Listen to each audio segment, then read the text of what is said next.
Hi, hey, hello, how are you? And welcome to my channel. Today I wanted to go through some spring book recommendations. I am aware that we are not at the beginning of spring anymore. In fact, we're like probably a little over halfway through spring, but it didn't feel right to do like summer book recs yet. So listen, I'm just here to help, okay? Because I'm the type of person that really enjoys reading books in the same time of year that they happen in, if that makes sense. Now, not all the books that I want to recommend today actually take place in spring. Some of them, I'm not gonna lie, it's just straight up a vibe. It's a vibe that I get, maybe not a vibe that you would get, but I still feel like they can totally be read in the spring. Like, to me, there are just some books that I would do my best to not read this time of year because I feel like the vibes would just be off and that would affect my experience reading that book. So these are all random in no particular order. These are just books that I've read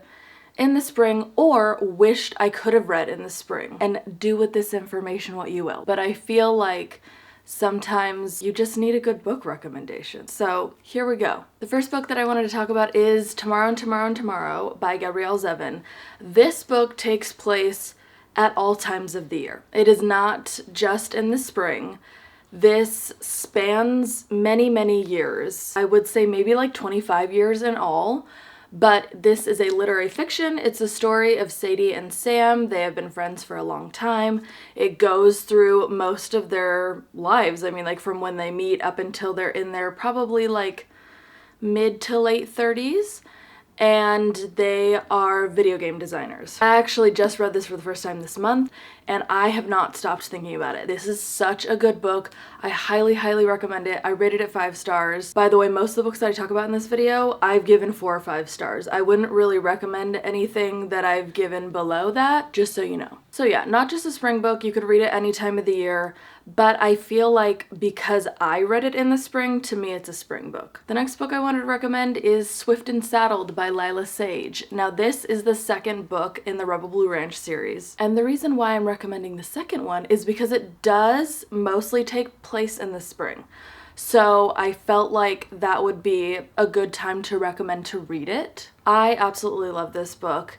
It's about Weston and Ada. Weston works on his father's ranch and he has this big idea to turn one of the old barns into like a B&B, but he needs help. He needs a designer, and Ada has a design degree. She has her own company and she comes in to help him out and they fall in love. It's adorable because it's a romance. So I highly recommend that one for the spring. Obviously you can read it any time of the year and I think it does end in the summer or like early fall. But it gave me spring vibes. I also recommend The Murder on the Links by Agatha Christie. This is the second book in the Hercule Poirot series. He is a detective. He is probably Agatha Christie's most famous character. It's her most famous series that she's written. This is a mystery book. It is very old. It was published in the 20s, so keep that in mind. But this follows the story of Poirot and one of his friends investigating a murder that happened on an estate in France. I liked this one a lot. I feel like there are better Poirot books for sure, but there are also definitely worse ones. So I think I gave this 3 or 4 stars. And it takes place in spring. That's why I'm recommending it in this video. Then I want to talk about The Storied Life of A.J. Fikry, also by Gabrielle Zevin, the author of Tomorrow and Tomorrow and Tomorrow. I actually read this one before Tomorrow and Tomorrow and Tomorrow, and I believe that's how they came out as well. For no reason at all. That is something that I always strive to do. I really like to read authors' books in the order that they were published, just because I feel like in general, writers normally get better at writing the longer that they do it. So I feel like sometimes there have been instances where I read somebody's like newest book and then I went back and read an older one and I was a little bit disappointed because I felt like it just wasn't quite as good. So in order to not have that happen, if you just read them in order, even if it's not a series, I feel like that makes it a little bit better. I don't know, maybe that's just me. Anyway, The Storied Life of A.J. Fikry is about a man, A.J. Fikry, and it goes through a good chunk of his life. It's also literary fiction. I would say that I think it has a bit of like a melancholy vibe to it, but it's super well written. It feels real. Like the way that Gabrielle Zevin writes characters makes them feel like they are real people and you're just reading like somebody's biography or something. I don't know how she does it. I feel like she's a really good writer and I would be down to read anything else that she's written. But this is another one that, because it takes place through a lot of his life, you could read it at any time of the year. But I don't know, I feel like as an author, maybe she just gives me spring vibes. So I felt like that book belonged in this video. And I want to talk about Hello Stranger by Catherine Center. This is a book that actually does take place in the spring, so I feel like that's why it's perfect. Believe it or not, this was actually not my favorite. I read The Bodyguard by Catherine Center after Hello Stranger, and I was like, wow, I like that one way better. But I felt like it would be good to mention in this video because a lot of people like that book. So if you wanted to try it out, now you know, it takes place in the spring. Anyway, the main character is a woman that is a portrait artist, and through an unfortunate turn of events, she ends up with temporary face blindness right when she's just been accepted into this portrait competition, and she can't see faces anymore, and that's obviously a problem if your job is to paint faces. So that's a whole thing. She's also kind of falling in love with like these two guys at the same time. So there's romance, there's intrigue there. But yeah, a lot of people really love that book, so I thought honorable mention, I'll talk about it in this video. Then I wanted to talk about The Midnight Library by Matt Haig. I read this one in, I think, December of last year. To be honest, at this point in time, I don't remember whether or not it took place in the spring. I think it was one of those where it just didn't really matter, but like I just felt like it gave me spring, so if it's giving spring, it belongs in this video. This book is about a woman that is just having like the worst day of her life and decides like, you know what? I don't know I can do this anymore. She ends up in a coma, I believe. And in that coma, in her mind, she goes to the Midnight Library, which is like a place that her mind has created. It's like, there's like magical realism here.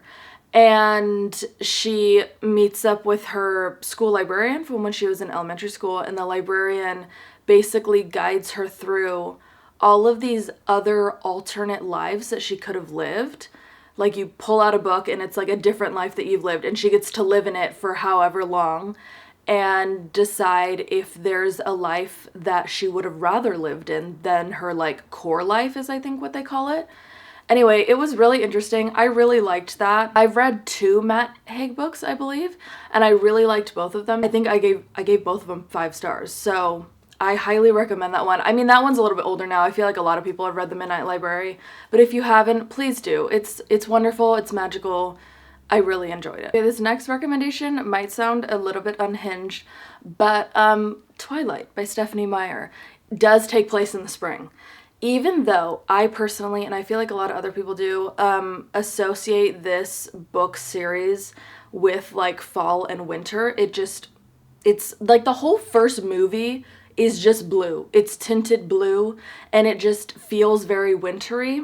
Also, it takes place in Washington. So like it's cold, it's rainy, and I feel like you think about cold and rainy being like fall, winter seasons, but when you live in certain areas, that's just how it is all the time. This takes place in the spring.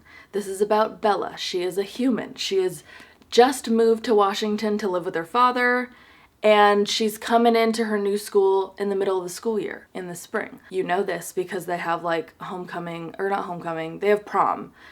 And she falls in love with a vampire. His name is Edward. You should all know this by now, but if you haven't read Twilight, I suggest it. It's pretty good. I think I gave the first one 4 stars. I did watch all of the movies before I read the books, so I did have that comparison going on in my head, but I felt like this felt really realistic in terms of like it being a first-person point of view book that takes place in the mind of like I think she's 17, a 17-year-old girl.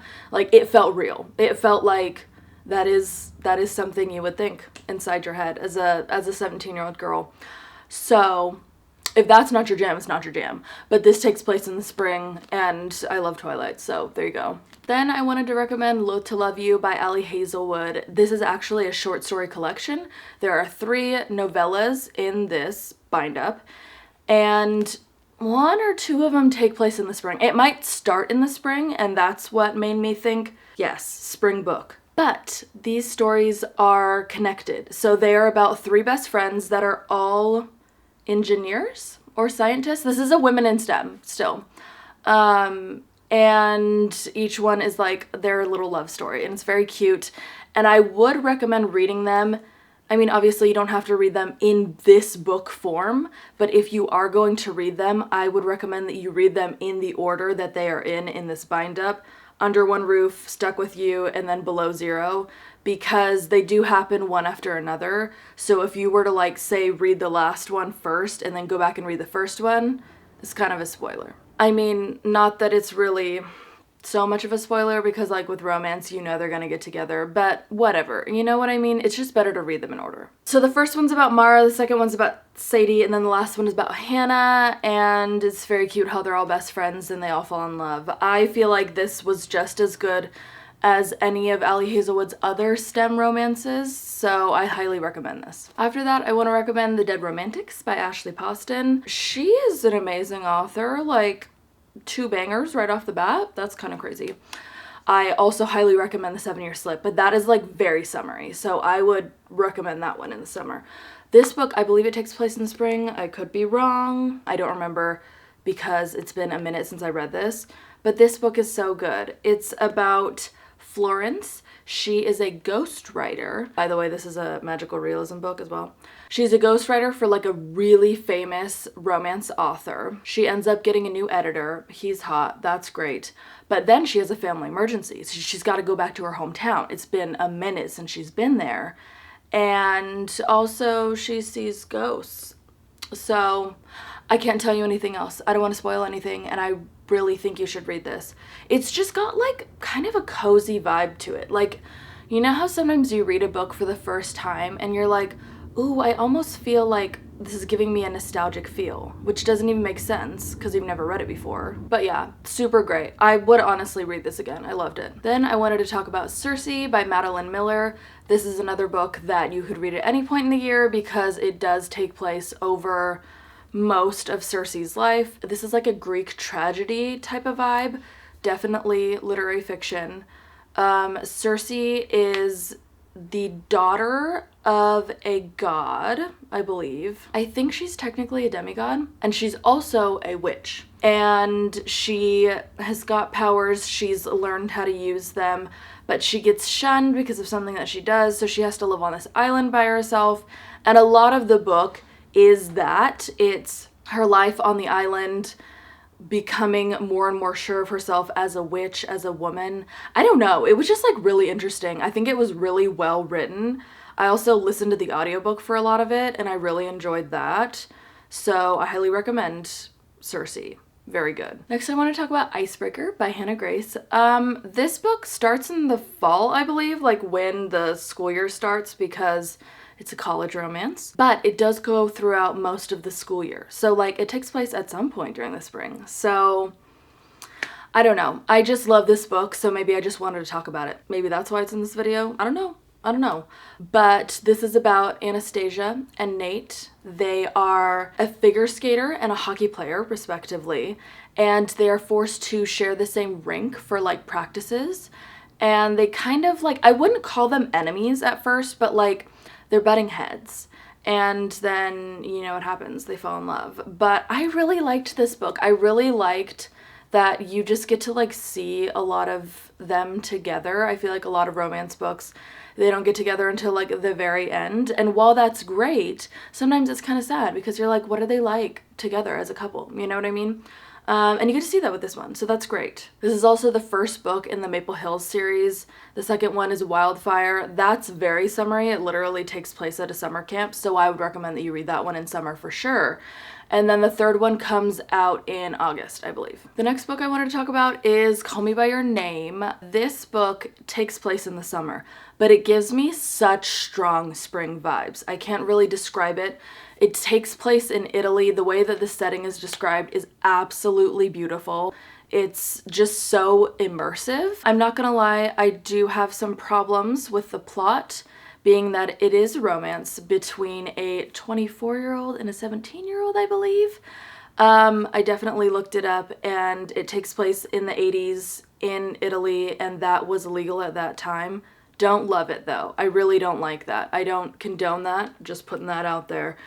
But, I mean, a lot of people have heard of this book or they've seen the movie, and it is absolutely beautiful setting-wise.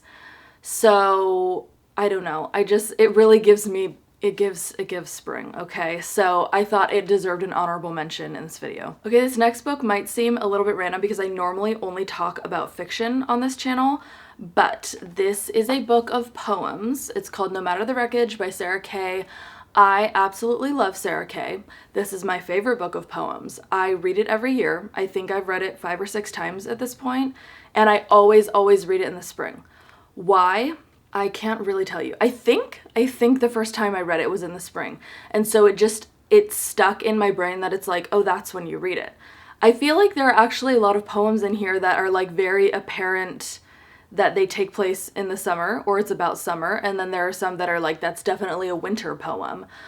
But it doesn't matter to me because this is just a spring book. I normally try to read it in March, April, or May. If you don't know who Sarah Kay is, please go look her up on YouTube. She mainly does spoken word, so this is a collection of a lot of her spoken word poems, and then some others that she's never performed to my knowledge, or at least they aren't on YouTube. I just love the way she writes. I love the way she describes things. I love her personification. She is just, I don't know, she's amazing. I love her. I watch her poems over and over and over again. And normally when I'm reading this, if I know there's like a video performance that goes with the poem, I'll watch it while I'm reading it just because then I can hear it in her voice. Like, it's at the point where I might have some of them memorized, to be honest. So I know that's random. I know not everyone is into poems, but if you are mildly into poems, I highly suggest that you check this out. The next book I wanted to talk about is Maybe in Another Life by Taylor Jenkins Reid. Truthfully, I don't remember whether or not this takes place in the spring, but it just felt like it fit. I really enjoyed this book. I can't say much about it because I feel like what I enjoyed most was that I was not expecting a lot of what this book is. I know that doesn't make any sense. Please just read it. It's really good. The main character, her name is Hannah. She has just moved back to her hometown. She meets up with her old high school boyfriend at like a kind of like a yay, you're back type party. And she's trying to decide at the end of the night, should she just go back home with her friend who she's staying with, or should she go home with a guy that was her boyfriend in high school, you know? And so it goes from there. I can't say anything else because that's all that I knew going into it. And I feel like not knowing what was gonna happen made it so much better because you're just like, oh my gosh, like this is crazy. So this is really good. It's like a romance literary fiction, but yeah, I don't know. I recommend it. Then I wanted to talk about Every Last Secret by A.R. Torr. I think I read this in 2022. This is kind of like, I wouldn't say it's like a thriller. It's like a mystery drama type situation. There are like 3 adults. There's this married couple and then this other lady. She's also married, but her husband is not really part of it. And they're all wealthy. They live in this like really rich neighborhood. And this one woman and then the guy from the marriage, they work together. And the whole time you can tell that like she is trying to get him to have an affair with her.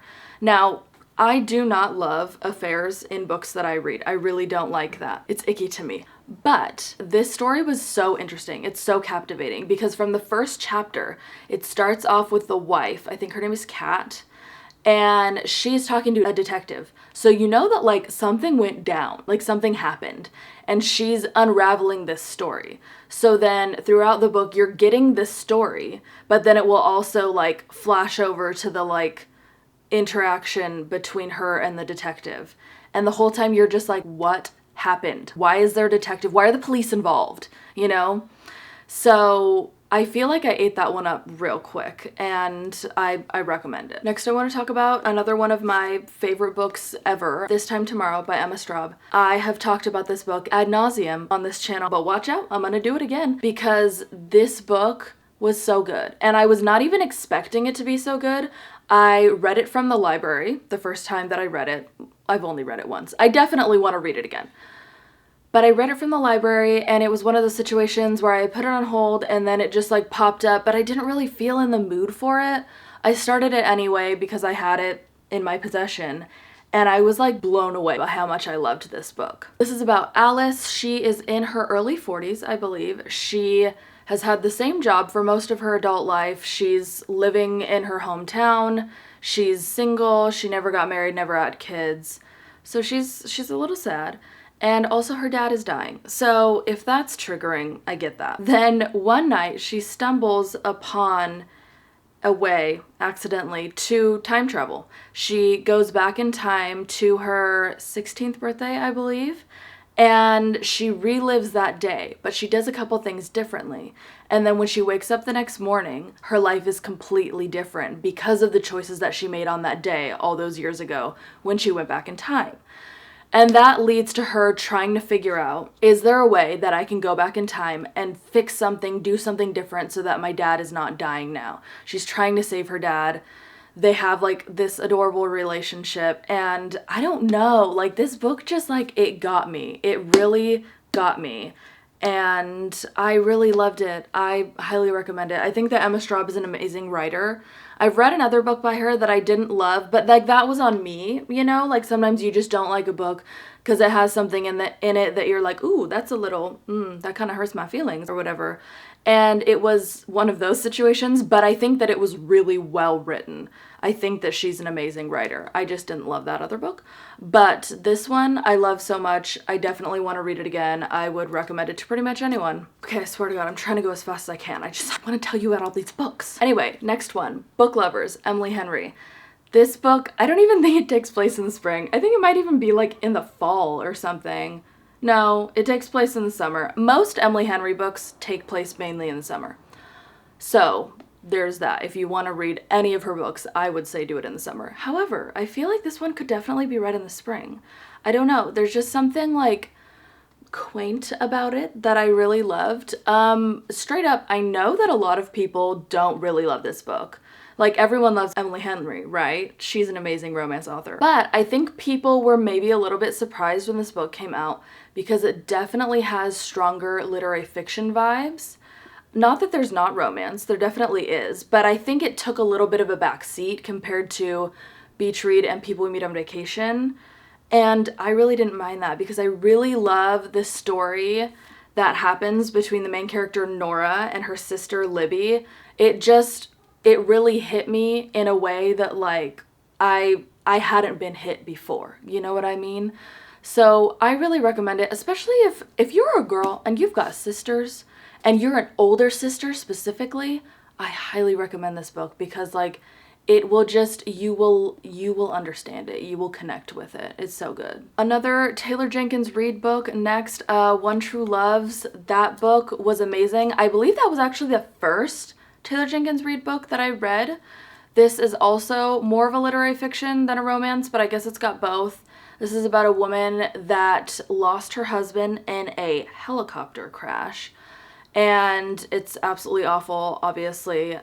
She's grieving. It takes you through that process. I think that Taylor Jenkins Reid writes grief really well. There's another book that she wrote called Forever Interrupted that has a lot of grief in it as well. And I just felt like it felt really real to me, and I really appreciated that. It didn't feel like, I don't know, unrealistic. Anyway, she eventually moves on. Years later, she gets engaged to this other guy, and then all of a sudden her husband comes back. Because he didn't die, he was able to survive the helicopter crash, but was like stranded for a hot minute, like a couple years. And so he comes back in her life, and now she needs to choose between her fiance and her husband. And it's wild. And personally, when I was reading it, I did not know who she was going to pick the entire time. And I loved that because it also felt like a mystery. But it's not. But I think you should read that. That one's really good. I feel like I don't hear enough people talk about that one. I feel like everyone talks about like Carrie Soto is back and Daisy Jones and the Six and the Seven Husbands of Evelyn Hugo. And it's like, it's not like those aren't great, but I feel like she's got some other hits, some sleeper hits that need to be talked about. And I feel like One True Loves is one of them. Next is Mr. Penumbra's 24-Hour Bookstore by Robin Sloan. I feel like this just gave me spring vibes. I really enjoyed this book. It's a literary fiction. There is this bookstore that has all of these really strange books, and our main character starts working there. And they feel like something weird is going on. And it turns out there's this whole secret society that is basically run out of this bookstore. And so it's like, I mean, it's literary fiction, but it's like also like a mystery because the entire time you're just like, what is happening? I'm so confused. What is this secret society about? And I don't know, it was just really fun. It was so fun. I recommend it. It's a little bit older too, and I feel like a lot of people have probably read it, but I'm recommending it. All right, let's wrap this up with another Agatha Christie. Endless Night. Not gonna lie, this is one of my most favorite Agatha Christie's of all time. This is probably one of my favorite mysteries in general. This book is amazing because it's a mystery, but it really masquerades as a romance, which is so fun. You've got your main character, Michael. He's not rich. He's definitely not rich, but he meets this girl, and she's an heiress. And they fall in love. They buy this property that everyone in the town says is like stupid haunted.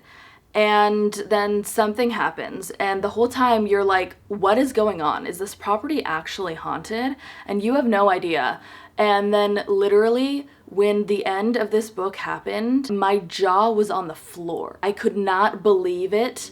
I was not expecting that whatsoever. And it definitely threw me for a loop, which is like what I want, you know? So I really suggest this. I don't feel like I have ever heard anybody talk about Endless Night, but it is on Agatha Christie's list of personal favorites, books that she's written herself. So I would have to agree with her. This is one of her best, I think, and I highly recommend it. Sorry if that was a little bit long-winded. I just got excited. There were a lot of books that I wanted to talk about. So thank you so much for watching. I really appreciate it. If you like this video, you can give it a like. If you like me and my channel, you can subscribe. You can hit that little bell icon, get notified every single time that I post. Comment down below, are there any books that you feel like are super duper springy that I didn't talk about? Let me know, because I would love to know, especially if they're ones that I haven't read yet. Like, give me recommendations, you know? Let's help each other out. Also, all of my social media links are in the description. You can go follow me on Instagram and Goodreads and Threads and Spotify, whatever you want. You can follow me elsewhere. And I will see you next time. Bye!